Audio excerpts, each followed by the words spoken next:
Gente, eu juro que a gente vai falar de outros temas, mas é porque a semana tá um agito tão grande que não dá pra gente não comentar.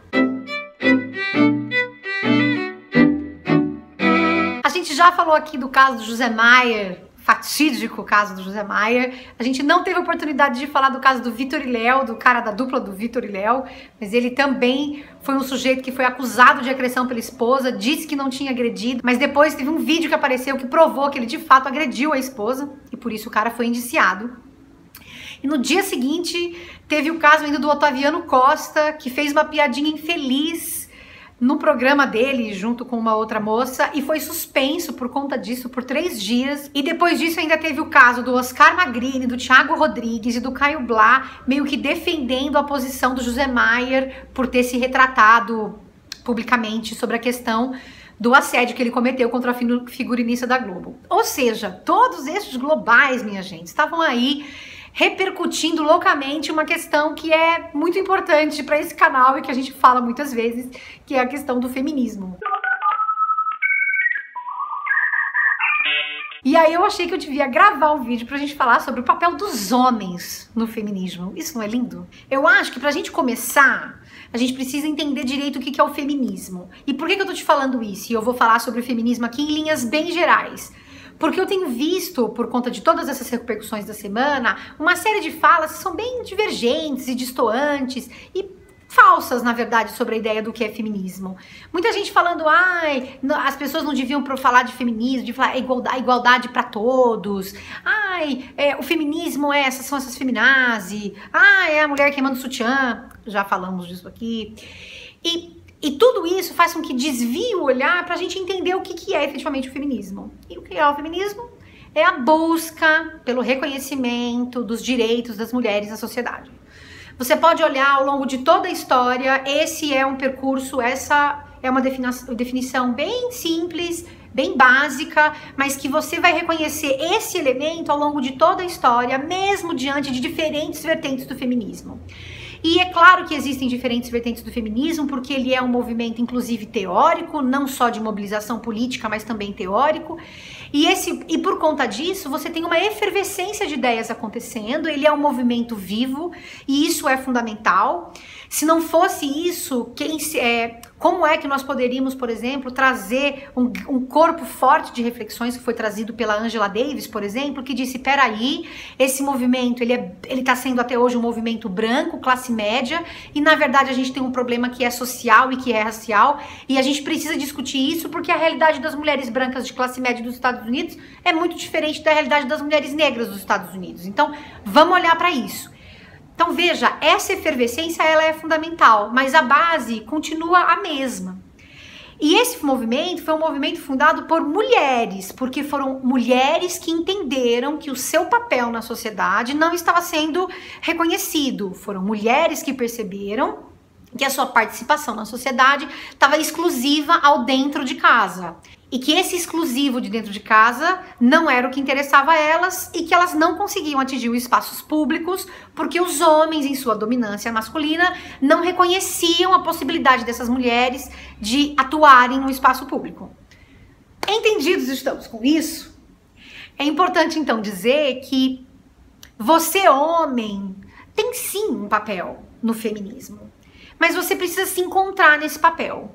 Porque muitas vezes você fica sentido, chateado, quando você ouve uma mulher falando sobre as características da dominância masculina na nossa sociedade, porque isso toca diretamente naquilo que são os seus privilégios. E você não gosta dessa palavra, assim como você não gosta da palavra patriarcado. E você não deveria ter medo disso, porque nós estamos tão habituados com a dominância masculina que quando a gente vê as mulheres trazendo as suas reflexões, o que muitas vezes acontece nesse estranhamento é que os homens acham que o feminismo implica tirar os homens do mundo, matar os homens e que as mulheres odeiam homens e que nunca mais vai ter homem no planeta, que as mulheres querem dominar tudo. E não se trata disso. É preciso que a gente dê um passo atrás e olhe com cautela para essa subversão argumentativa, digamos assim. Quando a gente passa a dizer que, ai não, então quer dizer que nenhum homem pode falar mais nada, só a mulher tem voz. Veja, se você tem séculos de dominância masculina, em que a presença masculina é que é reforçada, valorizada e reconhecida, e que é a voz masculina que é reforçada, valorizada e reconhecida também, a chegada da mulher pode te causar esse estranhamento. Mas esse estranhamento você tem que dar uma respirada e entender que a participação dela é coexistindo com a sua participação. Porque, na verdade, o que acontece é o oposto, só pra gente dar aquela frisada, é a mulher quem tem há muito tempo a sua fala desmerecida. Então, a gente não tá querendo desmerecer a sua, a gente só quer ter a nossa voz ouvida. Essas coisas que eu falei antes, porque a mulher não quer que o homem participe, porque eu não posso falar que eu sou feminista, que bando de gente radical. Eu quero sair desse lugar, porque eu quero simplificar as coisas. Eu quero que a gente viva melhores histórias no nosso dia a dia enquanto mulheres. E para isso, não basta ter mulheres pensando isso. Tem que ter homens agindo diante disso. E o que significa isso?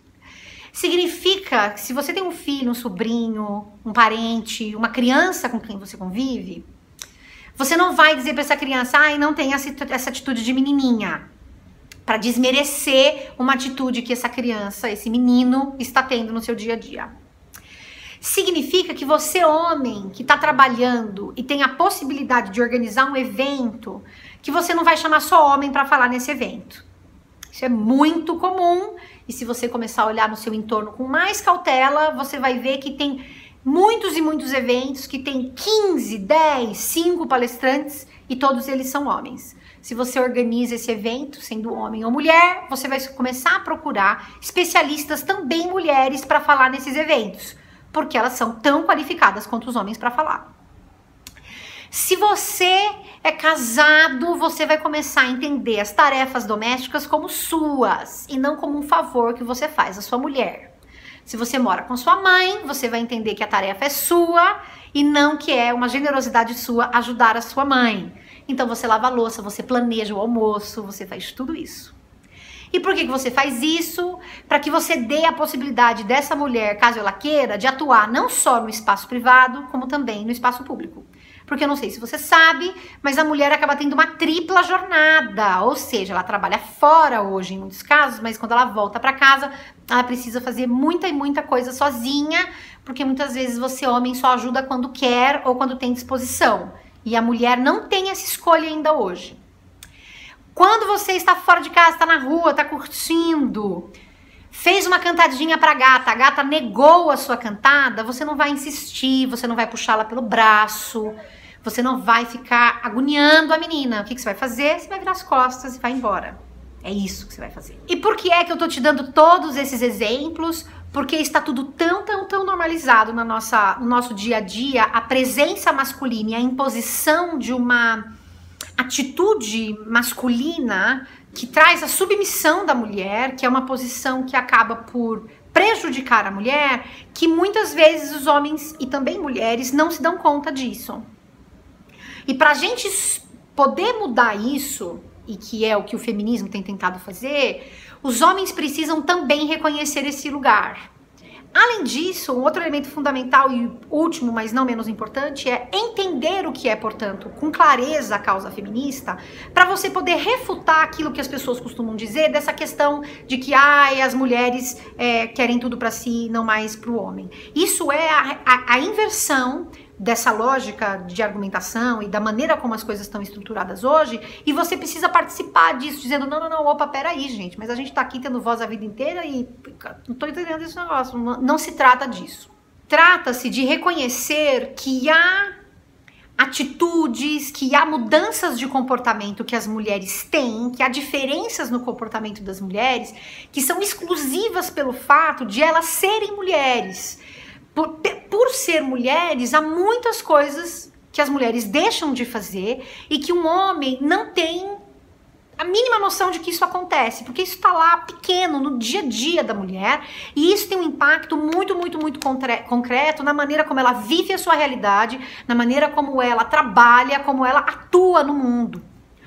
E se o feminismo foi um movimento composto e fundado por mulheres, é por isso, porque as mulheres têm essa percepção de como têm vivido as suas vidas por serem mulheres em um ambiente de dominância masculina, em um ambiente em que a violência sexual, em que o assédio moral, em que as dificuldades na entrada no ambiente de trabalho são vividas diariamente por mulheres. Então a sua atuação é no sentido de desfazer esse percurso de dominância que é opressora para as mulheres. O seu caminho, no entanto, não é de tomar a fala das mulheres para falar sobre o feminismo. A não ser, é claro, que você esteja em um espaço em que só homens estejam presentes. E isso não é picuinha, isso não é mimimi, é uma questão de entendimento que há uma assimetria ainda hoje muito grande entre as possibilidades de fala entre uma mulher e um homem na nossa sociedade. E se eu repito isso aqui nesse vídeo algumas vezes, é porque isso é um elemento fundamental, de base, para você entender porque o movimento feminista reivindica para si, para as mulheres, a possibilidade de fala sobre esses temas. E sobre, claro, a possibilidade de agir no mundo de maneira cada vez mais presente. E se você quiser, meu amigo, a gente pode inclusive fazer aqui uma fala sobre o impacto disso até na economia, como a presença das mulheres na sociedade de maneira ativa e não interrompida e desconsiderada pelos homens tem um impacto direto na maneira como a gente produz no nosso país, tá? Então a gente pode inclusive fazer isso, caso queira. O que você acha? Vamos fazer? Então, minha gente, não se esqueça, não é porque a gente não quer mais voz nenhuma de nenhum homem, é porque a voz dos homens está ecoando em nossa sociedade, é a voz que é considerada autoridade há muito, muito tempo. E continua sendo assim, basta você olhar o exemplo do Congresso, eu sempre gosto de dar esse exemplo, não é mesmo? O exemplo do nosso presidente, que disse coisas maravilhosas no Dia Internacional da Mulher, também é um maravilhoso exemplo, não é mesmo? E para que a mulher possa existir e coexistir, você precisa sair de cena, sair do palco, porque ela precisa ganhar espaço também.